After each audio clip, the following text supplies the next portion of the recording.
तो इस लेक्चर में हम स्टार्ट करते हैं defects of vision.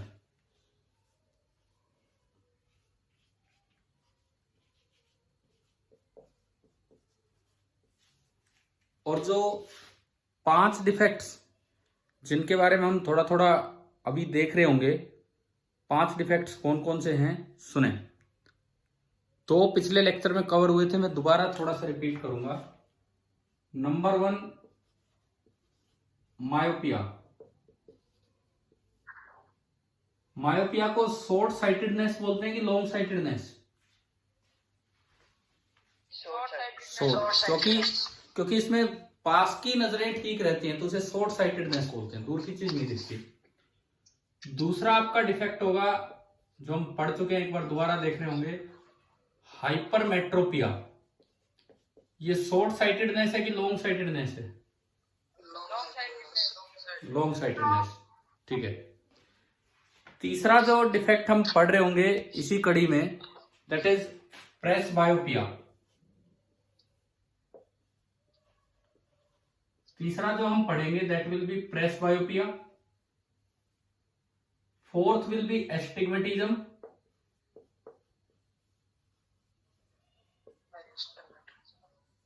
And fifth will be cataract.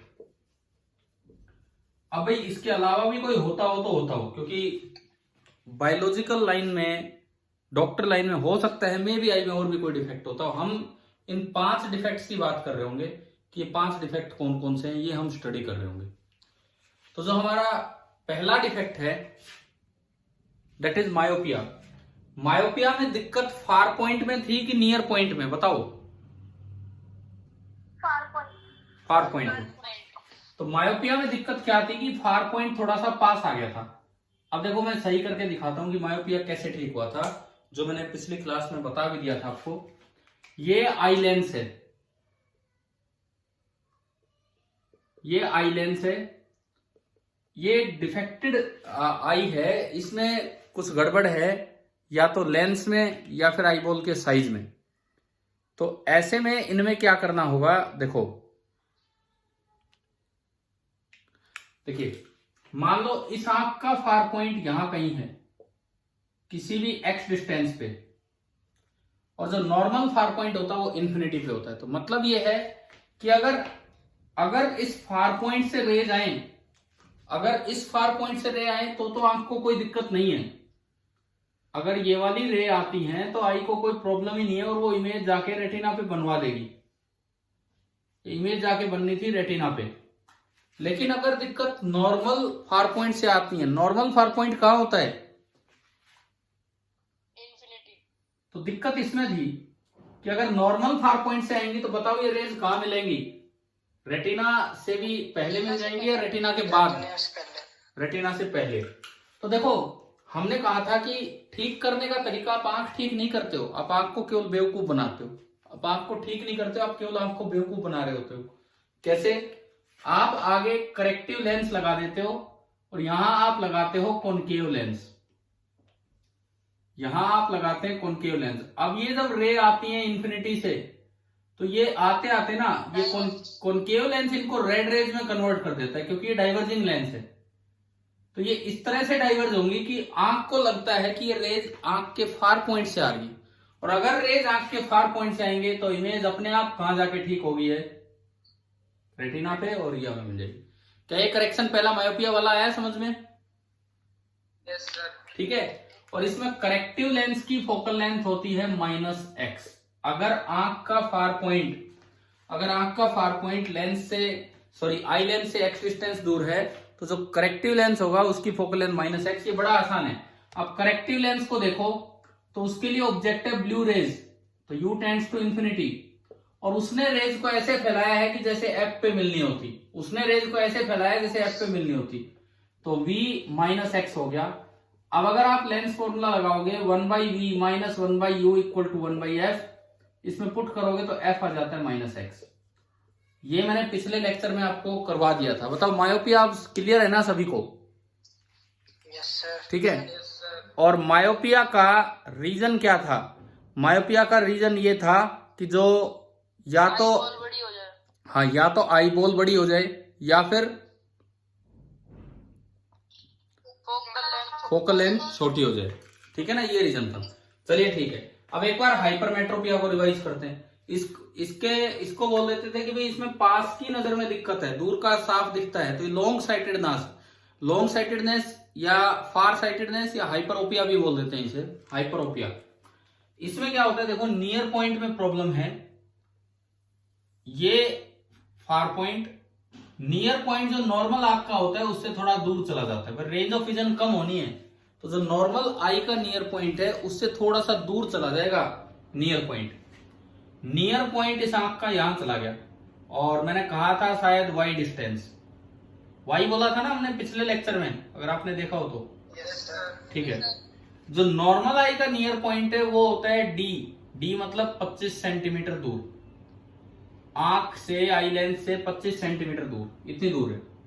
तो इसका भी काम यही है, देखो अगर इसके नियर पॉइंट से रेज आए, पेन चल ही नहीं रहे तो देखिए मैं ग्रीन से दिखाता हूं, अगर इसके नियर पॉइंट से रेज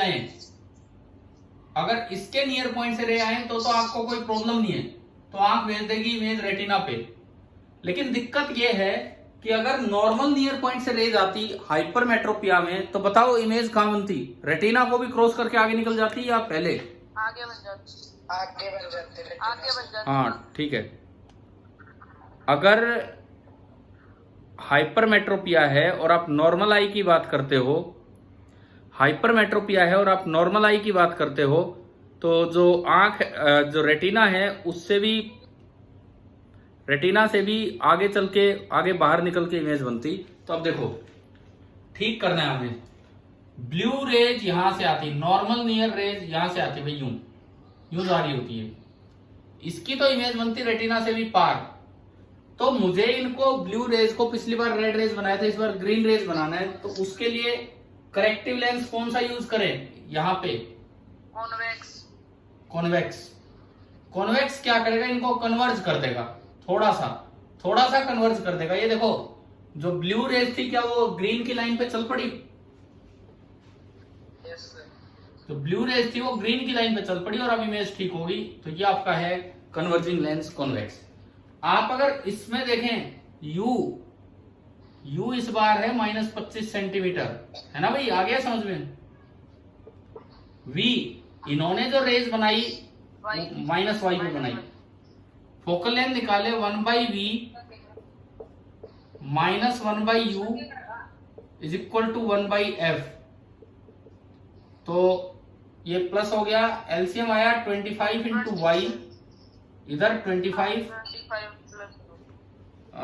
ये एक मिनट, ये आपका है 1/f is equal to 1/25 minus 1/y, तो 1/f इज इक्वल टू, आपने एलसीएम लिया 25 इंटू वाई और ऊपर गया y -25, और इसको सीधा करोगे तो फोकल लेंथ का फॉर्मूला आ गया 25y/y-25 सेंटीमीटर में।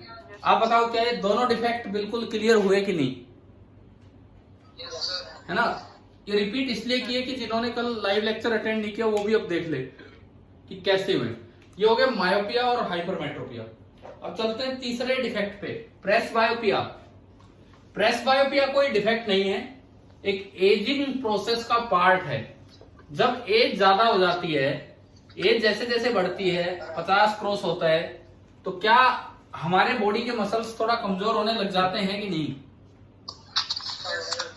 है ना। तो आई मसल्स, सिलरी मसल्स जो हैं वो भी उसी तरह से कमजोर होते हैं। सिलरी मसल्स अगर कमजोर हो जाएंगे तो उनकी इलास्टिसिटी कमजोर हो जाती है। इलास्टिसिटी मतलब फ्लेक्सिबिलिटी, उनकी फ्लेक्सिबिलिटी थोड़ी सी इधर उधर हो जाती है, मतलब वो ना तो इतना लेंस को दबा पाते हैं ना खुद इतना सिकुड़ पाते हैं। तो इसमें क्या होता है, प्रेस बायोपिया जो डिफेक्ट है, देखो आपने पढ़ा था कि जो नॉर्मल आई होती है उसकी पावर 40 डायोप्टर से 44 डायोप्टर तक होती है। बताओ, ये पढ़ा दिया मैंने आपको, power of accommodation. Yes sir, है ना। अब जब पावर मैक्सिमम होती है तो फोकल लेंथ मिनिमम होती है, और जब पावर मिनिमम होती है तो फोकल लेंथ मैक्सिमम होती है। ये फोकल लेंथ चेंज करने का काम कौन करता है, लेंस की फोकल लेंथ चेंज करने का काम सिलियरी मसल्स करते हैं। लेंस की फोकल लेंथ चेंज करने का काम करते हैं सिलिंडरी मसल्स। अगर वो कम इलास्टिक होंगे, अगर वो अपनी इलास्टिसिटी लूज कर देते हैं तो वो ये काम बखूबी नहीं कर पाएंगे। और अगर ये काम बखूबी नहीं कर पाएंगे तो ना तो पास की चीजें क्लियर दिखेंगी ना दूर की चीजें।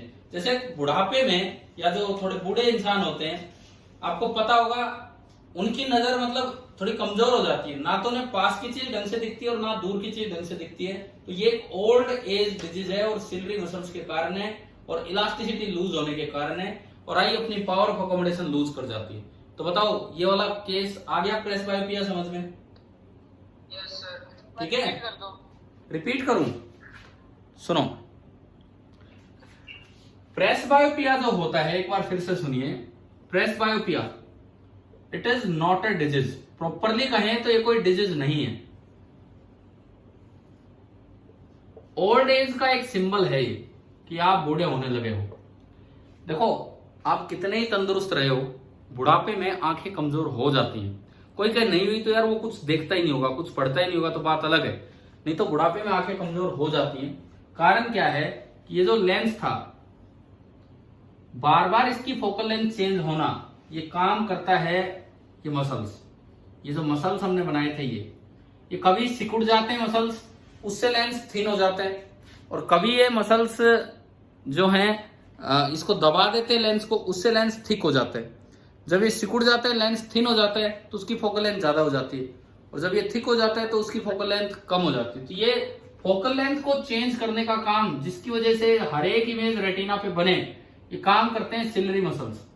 अगर सिलिंडरी मसल्स अपनी इलास्टिसिटी लूज कर दे, मतलब उनकी फ्लेक्सिबिलिटी कम होगी, तो ना तो वो फोकल लेंथ को बहुत ज्यादा कम कर पाएंगे, ना वो फोकल लेंथ को बहुत ही ज्यादा कर पाएंगे। तो ऐसे केस में ना तो बहुत पास की चीजें हमें क्लियर दिखेंगी, ना दूर की चीजें क्लियर दिखेंगी, तो आपकी रेंज ऑफ विजन छोटी हो जाती है। रेंज ऑफ विजन छोटी हो जाती है, ऐसी कमी को हम बोलते हैं प्रेस बायोपिया। अब बताओ भाई, प्रेस बायोपिया क्लियर है सभी को? Yes sir. ठीक है, यस सर। चले अगले पे, एस्टिग्मेटिज्म पे। Yes sir. तो प्रेस बायोपिया का कोई इलाज है फिर? प्रेस बायोपिया का यस सर। बनाते हैं। भाई कोई इलाज नहीं है, बिकॉज ऐसे वो ठीक है आंख बनवाते वो एक अलग चीज है, वो इसलिए नहीं बनवाते कि प्रेस बायोपिया हो गया तो आंख ही बनवा ली। ठीक है, आप बुढ़ापा आएगा तो हाथ पांव भी कमजोर होंगे, तो ऐसा नहीं कि हर चीज का इलाज होगा, वो तो एक एजिंग प्रोसेस है, उसका कोई इलाज ना तो है ना कोई करवाएगा। अगली चीज एस्टिग्मेटिज्म, ये क्या होता है और इसका क्या कारण है? ये क्या होता है और इसका क्या कारण है एस्टिग्मेटिज्म का? क्या, दोबारा बोलना सर, एक बार ये दोबारा बता दो, प्रेस बायोपिया। ओहो यार, मैं 2 बार बता चुका प्रेस बायोपिया। आपने क्या बीच में ज्वाइन नहीं किया क्या? कौन? लीव हो गई थी यार कोई बात नहीं, अभी सुनो, थोड़ी देर में बता दूंगा अगर लास्ट में टाइम बचेगा तो, नहीं तो क्या होगा आप वीडियो में देख लेना, मैं डाल ही दूंगा थोड़ी देर में। अब मैं क्योंकि 2 डिफेक्ट और बचे हैं, बीच में टाइम रह जाएगा, नहीं तो लास्ट में बता दूंगा मैं, लास्ट में आपको सब कुछ एक बार रिपीट करूंगा मैं। चौथे डिफेक्ट पे चलते हैं, एस्टिग्मेटिज्म। देखिए एस्टिग्मेटिज्म किस वजह से होता है? सबसे पहली बात, एस्टिग्मेटिज्म जो होता है this is due to imperfect spherical nature of eye lens. Due to imperfect spherical nature of eye lens, अगर आपकी आंख का जो लेंस है परफेक्टली स्फेरिकल शेप में नहीं है, अलग अलग जगह अलग अलग रेडियस ऑफ कर्वेचर है आई लेंस का, तो जो डिफेक्ट आपको होता है उसे बोलते हैं एस्टिग्मेटिज्म। क्लियर है? ठीक है, ऐसे केस में क्या होता है, इसमें मेनली क्या होता है कि जो फोकल लेंथ होती है आई लेंस की, focal length of eye lens एक समय पे it becomes different in 2 orthogonal directions. क्या मतलब? It becomes different in 2 orthogonal directions. मतलब प्रॉब्लम क्या होगी, सुनो प्रॉब्लम क्या होगी वो सुनिए आप। एस्टिग्मेटिज्म में ये मान लो मैं लेंस का एक बार एक कर्वेचर दिखाऊं, इस पार्ट से देखता हूं तो आई लेंस कुछ बनेगी, इस पार्ट से देखता हूं तो आई लेंस की फोकल लेंथ कुछ और बनेगी। तो होगा क्या कि हमें एक एग्जांपल देता हूं कि एस्टिग्मेटिज्म क्या समस्या है, कैसे आप पहचान सकते हो। देखो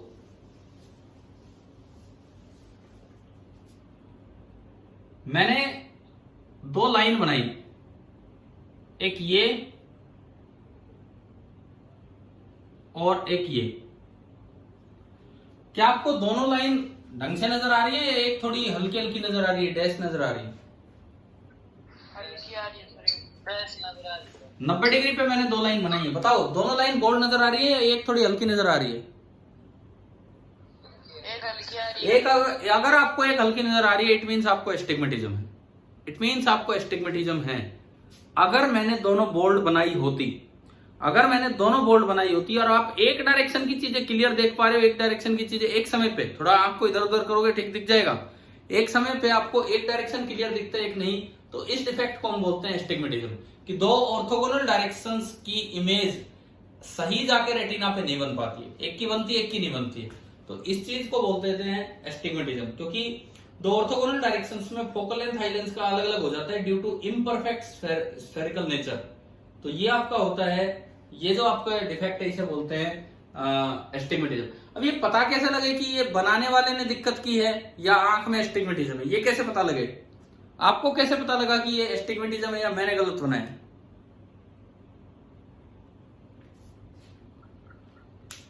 हाँ जी बोलो। गलत बनाया। ठीक है, ये तो आपने मुझे देख लिया, नहीं तो तरीका बताता हूं। एक पेपर पे अगर आपको ऐसी दो लाइनें दिख रही हैं पेपर पे और आपको एक डायरेक्शन में दिक्कत लगे, तो आप ना उसको घुमा के देखो, उसको घुमा के देखो। मान लो मैंने 90 डिग्री से टर्न किया, अब सुनो, 90 डिग्री से टर्न करने के बाद दो केसेस बनेंगे, या तो आपको बाद वाला डायग्राम ये नजर आए 90 डिग्री से टर्न करने के बाद, और या आपको बाद वाला डायग्राम ये नजर आएगा। देखो ये भी एक अच्छा सवाल बन गया। ये था एक डायग्राम, मैंने 90 डिग्री से टर्न किया, पर्सन ए है उसको ये दिखा और पर्सन बी है उसको ये दिखा।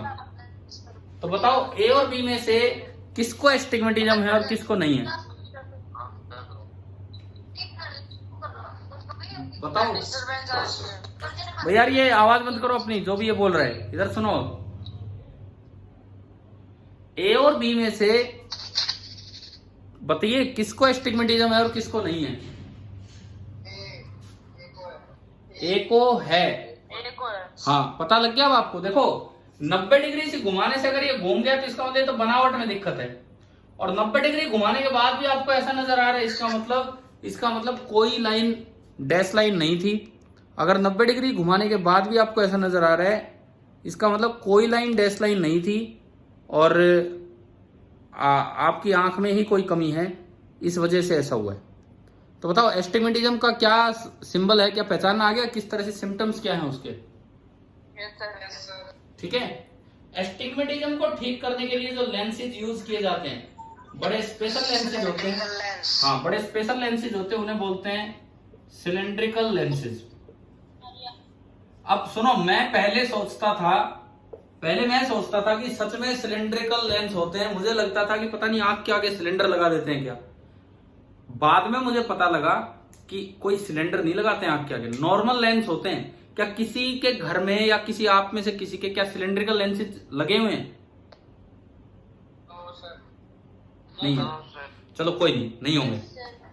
मैं बताता हूँ, मेरी वाइफ के खुद के जैसे अभी कुछ दिन पहले आंख में दिक्कत हुई तो डॉक्टर से चेक कराया तो उन्होंने बोला सिलेंड्रिकल लेंसेज।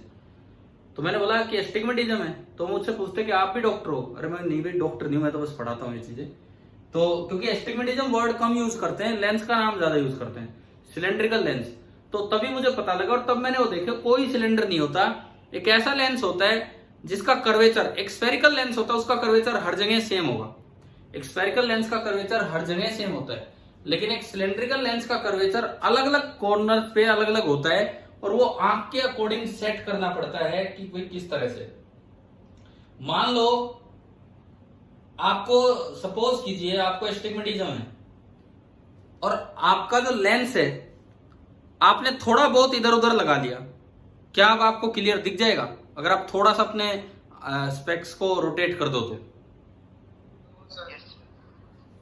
नहीं दिखेगा, नो सर। नहीं दिखेगा। मायोपिया या हाइपरमेट्रोपिया है, कोई दिक्कत नहीं आती क्योंकि उसमें एक जैसा कर्वेचर का लेंस होता है।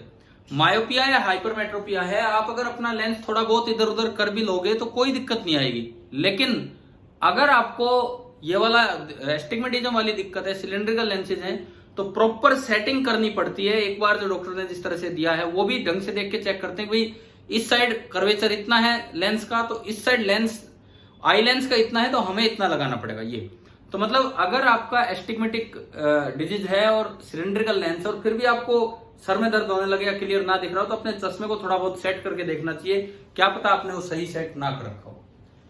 बताओ एस्टिग्मेटिज्म क्या होता है, क्या ये क्लियर हो गया है कि नहीं सभी को? हो गया सर। Yes sir. ठीक है, आखिरी डिफेक्ट क्या नाम डाला हमने लास्ट वाले का? कैटरेक्ट। कैटरेक्ट क्या होता है बताओ? नंबर की कैसे होते हैं फिर? क्या क्या क्या दोबारा बोले सर, अलग अलग नंबर होते हैं ना स्पेक्स के हर किसी के, हाँ, तो सिलेंड्रिकल लेंस कैसे होते हैं? नहीं फिर वो सिलेंड्रिकल लेंस में क्या होगा, देखो इसकी डिटेल तो खैर मुझे भी नहीं पता नंबर किस तरह से सिलेंड्रिकल लेंस में देते हैं, लेकिन सिलेंड्रिकल लेंस में और लेंसेज में तो एक ही नंबर होता है भाई, 0.2 का 0.3 का। ये सिलेंड्रिकल लेंस में डायरेक्शनल नंबर्स होते हैं, इस डायरेक्शन में इतना, इस डायरेक्शन में इतना, इस तरह से होते हैं। तो शायद मैं लगा रहा हूं साथ में, क्योंकि एक या तो कोई आई चेकअप वाला होगा वो ढंग से बताएगा इस बारे में, या मैं कभी पूछ के आपको बताऊंगा कि क्या होता है। सिलेंड्रिकल लेंसेज में शायद डायरेक्शनल नंबर होते हैं, भाई इस डायरेक्शन में डिफेक्ट था तो इस डायरेक्शन में इतना नंबर है। ठीक है, ठीक है, क्या बताओ समझ में आ गया? अब आप ये बताओ, कैटरेक्ट, यस सर। कैटरेक्ट अक्सर एक प्रॉब्लम नहीं दी जाती है, फिर भी कभी कभार यूज किया जाता है कि कैटरेक्ट भी एक प्रॉब्लम है। क्या होता है कैटरेक्ट? सुना है कि नहीं सुना है? दोबारा बोलो, क्या होता है?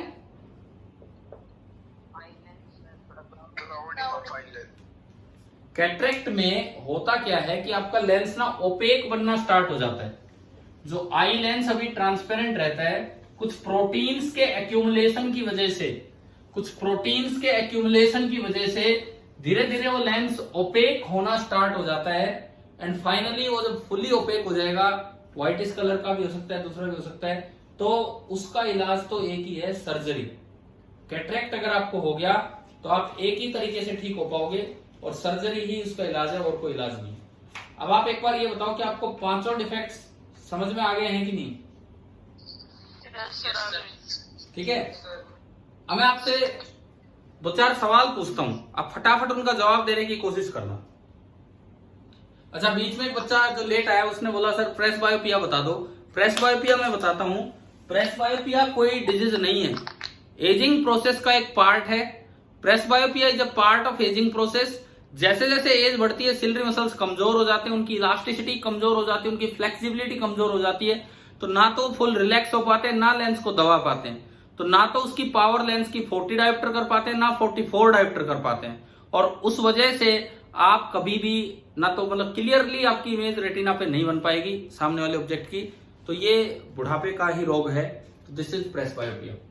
ठीक है, ठीक है भाई, जो भी लेट आया था। अच्छा, अब सुनो, एक क्वेश्चन का आप जवाब दो, मैं आपसे पूछता हूं। अच्छा, एक और चीज बताऊं, आपने ऐसे लेंसेज देखे जिनमें बाइफोकल लेंस बोलते हैं जिनको, bifocal specs? Yes sir. Bifocal जो स्पेक्स होते हैं उनमें अपर पार्ट होता है डाइवर्जेंट। बाइफोकल स्पेक्स में अपर पार्ट डाइवर्जेंट होता है और लोअर पार्ट कन्वर्जेंट होता है। अगर किसी को मायोपिया भी है और हाइपरमेट्रोपिया भी है, तो अपर पार्ट जो होगा उससे तो मायोपिया दूर होता है, और जो लोअर पार्ट होगा रीडिंग के लिए उससे क्या दूर होगा? हाइपरमेट्रोपिया। मायोपिया दूर करने के लिए अपर पार्ट होता है divergent concave and lower part होता है कन्वर्जेंट कॉन्वेक्स। देख, अच्छा पहले जब ये लेंसेज आया करते थे तो उसमें ना अलग से डिस्टिंक्शन दिखता है, उसमें ना पुराने लेंसेज में अलग से दिखता है कि ऊपर तो ये अलग है और नीचे अलग है, दिखता है कि नहीं बताओ अगर कभी देखा हो ऐसा लेंस? यस सर, देखा है। लेकिन अब जैसे जैसे टेक्नोलॉजी विकसित हुई, उनका ऐसा मिक्सअप बना देते हैं कि वो लाइन ही अलग नहीं दिखती कि कहां तक मायोपिक लेंस है और कहां तक हाइपरमेट्रोपिक लेंस है। और आपने देखा होगा ऐसे में ना लोग नाक पे रख के चश्मे को और फिर रीड कर रहे होते हैं, देखा है कभी? हैं आईसी सर करते हैं क्या ऐसे रख के? तो वो वही है, उसका जो लोअर पार्ट है वो उसका फुल यूज करना चाहते हैं, लोअर पार्ट का फुल यूज करना चाहते हैं ताकि उसमें से आप देखें, और इसीलिए उसको यहाँ प्लेस कर देते हैं। चलो भाई 1 मिनट ये बताओ कि आपको ये आई डिफेक्ट्स समझ में आ गए क्या क्या है? Yes sir. ठीक है, अब मैं आपसे छोटे छोटे सवाल पूछता हूँ, आप उनके जवाब देना। मैं आपके सामने आता हूं तो ये थोड़ा बोर्ड ही चमक जाता है, तो मैं इसलिए थोड़ा साइड में ही रहता हूं, है ना? हो रहा है ना इस तरह का कुछ?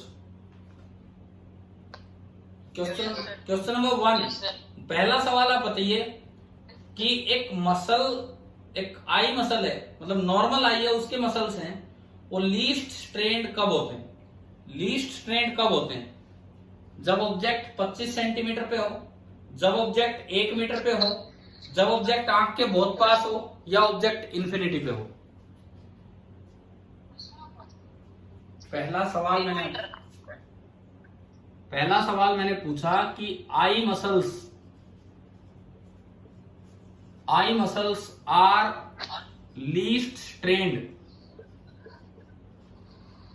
आई muscles are least strained when, 1 metre. सुनो भाई सुनो, ऑप्शन में दे रहा हूं। एक बार ऑब्जेक्ट है 25 सेंटीमीटर पे, एक बार ऑब्जेक्ट है 1 सेंटीमीटर पे आंख से, एक बार 1 मीटर पे बोला था मैंने, 1 मीटर पे, एक बार ऑब्जेक्ट है वेरी क्लोज टू आई, और एक बार ऑब्जेक्ट है इंफिनिटी पे। बताओ। Very close. अरे जनाब सुनो, 25 सेंटीमीटर या वेरी क्लोज वाले एक भी बच्चा सही जवाब नहीं दे पाया है। सही जवाब कौन सा है? इंफिनिटी। अच्छा ठीक है, चलो अगर किसी ने बोला हो तो मुझे सुनाई नहीं दिया होगा। क्या हमने जब शुरू किया चैप्टर तब नहीं पढ़ा था कि दूर वाली चीजों को देखने के लिए सिलियरी मसल्स रिलैक्स्ड होते हैं, आई लेंस थिन होता है आराम से। जैसे जैसे चीजें पास आएंगी, ऑब्जेक्ट पास आएगा, मसल्स टेंशन में आ जाते हैं और उसको दबा देते हैं, उसकी फोकल लेंथ कम करते हैं और उसकी पावर ज्यादा कर देते हैं। तो अभी समझ में आ गया कि नहीं? Yes sir. ठीक है, मतलब इस तरह से छोटे छोटे क्वेश्चंस आई के ऊपर बन के आ सकते हैं। दूसरा सवाल, when objects at different distances are seen by the eye, सुनो, when objects at different distances are seen by the eye, मैं एक बार एक 25 सेंटीमीटर वाले को देख रहा हूं, एक 5 सेंटीमीटर वाले को देख रहा हूं, एक 1 मीटर वाले, मतलब किन्हीं को भी अलग अलग डिस्टेंसेज वालों को देख रहा हूं मैं, मेरी रेंज ऑफ विजन में 5 वाले को नहीं। दोबारा सुनिए, when objects at different distances are seen by the eye, which of the following remains constant?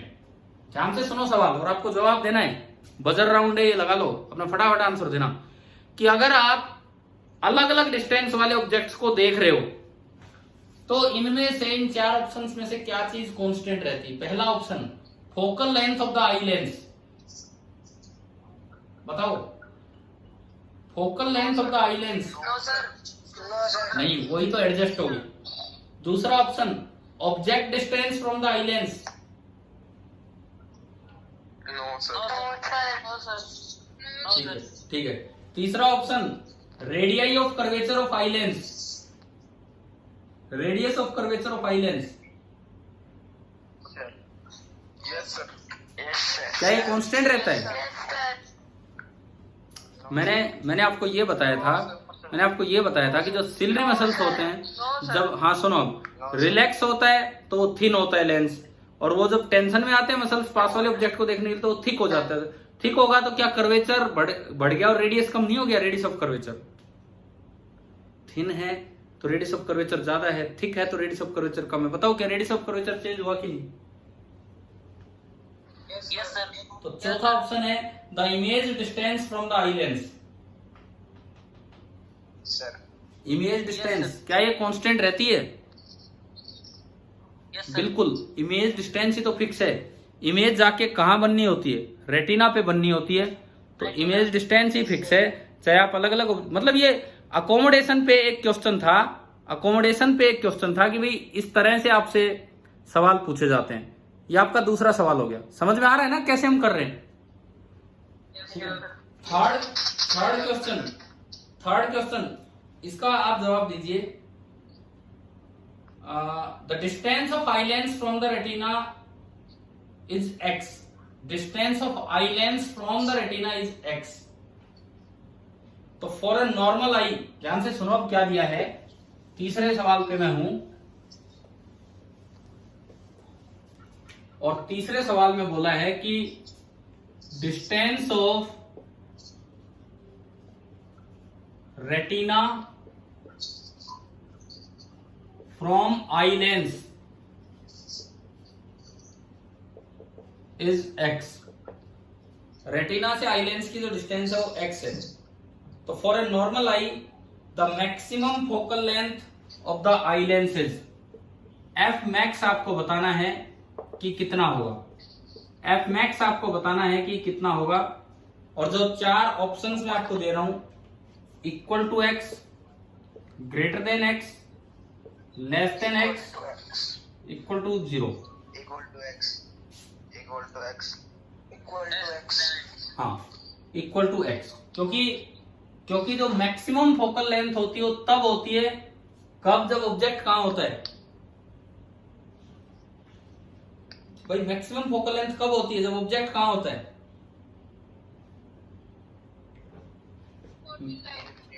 Infinity पे। मैक्सिमम फोकल लेंथ तब होती है जब ऑब्जेक्ट इन्फिनिटी पे हो, और इन्फिनिटी पे अगर ऑब्जेक्ट होगा तो इमेज जाके उसके फोकस पे ही बनेगी। तो आंसर आ गया इक्वल टू एक्स। क्या समझ में आया ये वाला? ठीक है, अगला सवाल, चौथा सवाल। आप ये बताओ कि जो इमेज बनती है रेटिना पे, image formed on the retina is. चौथा सवाल हमारा ये है, image formed on retina is. पहला ऑप्शन रियल, दूसरा ऑप्शन वर्चुअल, तीसरा ऑप्शन इरेक्ट एंड चौथा ऑप्शन इन्वर्टेड। और ये मल्टी करेक्ट है। इन्वर्टेड और वर्चुअल। हाँ, स्क्रीन देखो, रेटिना एक स्क्रीन की तरह पेश आती है। रेटिना एक स्क्रीन की तरह पेश आती है। स्क्रीन पे जब भी कोई इमेज बनेगी, वो हमेशा रियल इमेज होगी। और रियल ऑब्जेक्ट की रियल इमेज, मैं बाहर वाले किसी ऑब्जेक्ट की बात कर रहा हूं, वो कैसी बनेगी आपकी? इन्वर्टेड। समझ में आ गया होगा? ठीक है, तो ऐसा है। अब आप ये बताओ, क्या ह्यूमन आई यहां तक क्लियर हुआ कि नहीं? ठीक है, कोई कुछ बच्चा कुछ पूछना चाह रहा है ह्यूमन आई से रिलेटेड? सर इससे पहला वाला क्वेश्चन वापस बता दो। इससे पहले वाला क्वेश्चन क्या था? इससे पहले वाला है, तो याद दिलाएगा कि वो डिस्टेंस ऑफ आई लेंस, वो सवाल ये था कि distance of eye lens from retina, ये आई लेंस है और ये रेटिना, आई लेंस और रेटिना के बीच की दूरी कितनी दी थी? एक्स दी थी। तो यूं पूछा था, for a normal I the maximum focal length of the eye lens is. For a normal I the maximum focal length of the eye lens is क्या होगा? ये सवाल था। तो मैक्सिमम फोकल लेंथ तब होता है जब ऑब्जेक्ट फार पॉइंट पे हो, और नॉर्मल आई के लिए फार पॉइंट होता है इंफिनिटी पे। नॉर्मल आई के लिए फार पॉइंट होता है इंफिनिटी पे, तो ये फोकस पे जाके मिलेंगी, यानी कि इस समय जो फोकल लेंथ है वो एक्स ही है। ये सवाल था। बताइए भाई, क्या समझ में आ गया कि नहीं? ठीक है, अब इसके बाद ह्यूमन आई एक बार अपनी एनसीईआरटी बुक से पढ़ लेना, उसमें मोर टू नो और उन चीजों में भी काफी कुछ दिया हुआ है, एक बार अपना देखना वो सब। दूसरी बात, रक्षाबंधन वाले दिन में तो क्लास ले नहीं पाऊंगा। अगर आपकी वैसे ही स्कूल की तरफ से ऑफिशियली छुट्टी हो तो बात अलग है, नहीं तो दिन में तो मैं क्लास ले नहीं पाऊंगा उस दिन। अगर मतलब हम परसों के लिए बात कर रहे हैं, कल तो आपकी क्लास होगी नहीं, परसों के लिए बात कर रहे हैं। तो अगर वैसे छुट्टी अगर नहीं होती है, क्लासेज होती है, तो मैं फिर शाम को इसी टाइम आपकी क्लास लूंगा। ठीक है, सर कल होगी? ना कल नहीं होगी आपकी क्लास। चलिए ठीक है भाई, बाय, थैंक यू।